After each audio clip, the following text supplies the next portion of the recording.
In the vast tapestry of history, where empires have risen and fallen, where kings have clashed over crowns and crusades, there exists a war so unusual, so absurd, that it defies belief.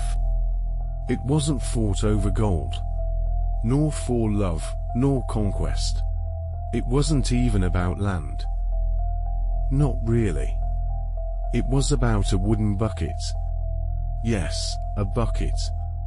And yet, that simple object would ignite a brutal military conflict between two proud cities of medieval Italy.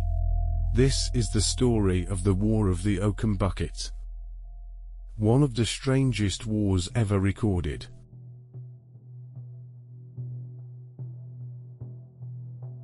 To understand how something so trivial could spark a war, we must journey back to the year 1325, to the chaotic world of medieval Italy. Italy, as we know it today, did not exist. Instead, it was a fragmented land made up of powerful city-states, small kingdoms in their own right, constantly fighting for influence, trade routes, and survival. Among the most influential of these were Florence, Venice, Milan, Pisa, Genoa, and the two rivals at the heart of our story, Modena and Bologna. But this wasn't just a local feud. This rivalry was rooted in a much larger ideological and political conflict. The long-standing battle between the Guelphs and the Ghibellines. The Guelphs supported the Pope in Rome, believing in the supremacy of the Church. The Ghibellines backed the Holy Roman Emperor, arguing for imperial power over papal authority. Modena was a Ghibelline city. Bologna was a staunch Guelph stronghold. This wasn't a disagreement. It was a deeply embedded hatred that defined allegiances, divided families, and painted every political decision in the colors of loyalty or betrayal. The atmosphere was volatile, and it wouldn't take much, just a spark, to ignite it. Sometime in the year 1325, that spark came. According to legend, a group of Modena soldiers infiltrated Bologna, perhaps during a raid, or maybe even as a prank. But instead of attacking or assassinating, they stole a bucket. Not a golden goblet or sacred relic. Just an ordinary, wooden oaken bucket, used for drawing water from a city well. Why? Some say it was symbolic. A message of dominance. Others claim it was just petty theft. But to the people of Bologna, it was an unforgivable insult. The bucket was more than a tool. It was a representation of their civic pride, their sovereignty, their identity. They demanded it back. Modena refused. Worse, they put the bucket on public display, mocking Bologna for their weakness. It was no longer just about the bucket.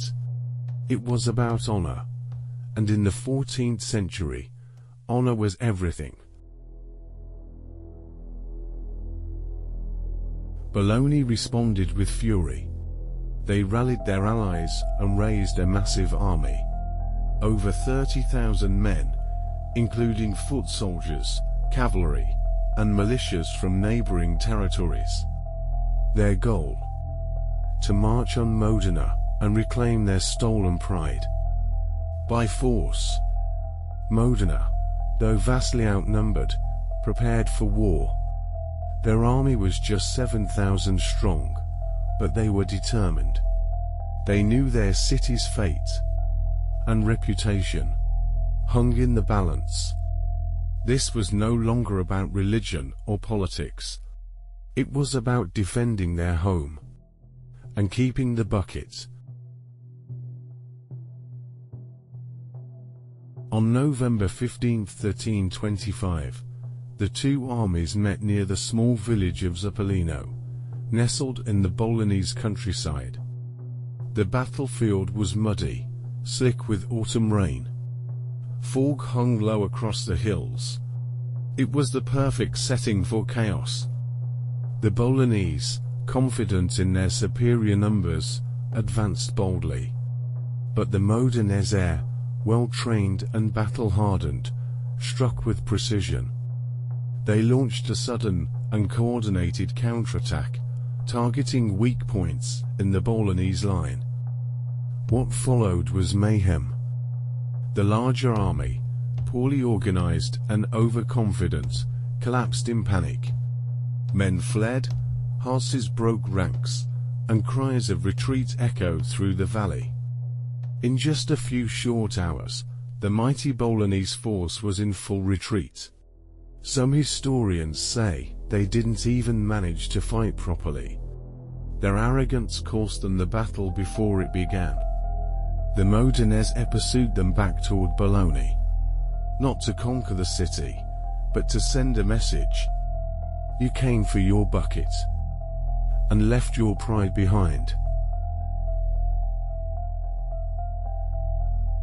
Modena had won. Against all odds, they had defeated a much larger force and preserved their sovereignty. As a final insult, the Modenese returned home with their bucket held high. A symbol not just of defiance, but of victory. They placed the Oaken Bucket in their city, eventually moving it to the Tor della Galandina, the city's iconic bell tower. And there it remained, a humble trophy, hanging silently through the centuries, as a reminder of the day a city fought and won a war. Over a pail. But, did this really happen? Historians still debate the finer details. Was the bucket truly the cause of the war? Or was it just a humorous embellishment added later to make sense of a brutal political conflict? The Battle of Zoppolino certainly happened. The armies fought. Men died. The Modenese truly did return with a wooden bucket, and enshrined it as a trophy. But whether the war started because of the bucket, or the bucket was taken during the war, is less clear. Over time, the story grew in the telling. And today, it's become part of Italian folklore. A curious footnote in the long and bloody history of European warfare. So why tell this story? Because it's more than just a historical oddity. It reveals something timeless about human nature. Our pride. Our symbols. Our tendency to turn small slights into grand conflicts. Whether it's a flag, a crown, or a bucket, the things we fight over are rarely about the object itself. They're about what that object represents. In that sense, the War of the Oaken Bucket was not about wood and water. It was about dignity. Today, if you visit Modena, you can still see the bucket, preserved like a relic in the town hall. It's not ornate. It's not golden. It's old, scarred, simple. But behind it lies a story of armies, ideologies, and absurdity. The Bolognese never reclaimed it. And perhaps they never truly forgave the insult. But the world remembers Modena, not just for their victory, but for the strangest reason any city ever went to war. Thank you for watching The Lost Chapters. If you enjoyed this journey into one of history's most bizarre conflicts, subscribe for more untold stories, forgotten wars, and hidden truths. And remember, not every war begins with a sword. Sometimes all it takes is a bucket.